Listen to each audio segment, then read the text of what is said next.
सुरुवातीला ज्यावेळी रोपांची निवड केला त्यामध्ये कोणकोणत्या रोपांना तुम्ही प्राधान्य दिलात किंवा लागवड करत असताना सरीतलं अंतर किती होतं?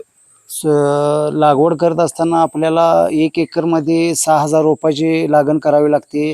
4x2 वर सरी करावी लागेल. मधले अंतर 2 फुटाचे, आडवे अंतर 4 फुटाचे, पण जास्तीत जास्त 5 फुटाची सरी असावी, 2 फुटाला अंतर असावं आणि V1 जातीची आम्ही निवड केली. इतर जाती भरपूर आहेत, पण एकमेव उत्पन्न शेतकऱ्यांच्यासाठी देणारी म्हणजे V1 जात आहे. किती रुपयाला रोप मिळतं ते 3 रुपयाला सरासरी आपल्याला शासनाच्या नर्सरीतून मिळते किंवा लोकल कोणतरी एखाद्या नर्सरी शेतकऱ्याकडून सुद्धा मिळते. V1 जातीची निवड केल्यानंतर अगदी उत्पन्नात त्याच्या भरघोस होणार आहे. साधारण बघायला गेल्यानंतर एकरी एकूण किती रोपं बसतात?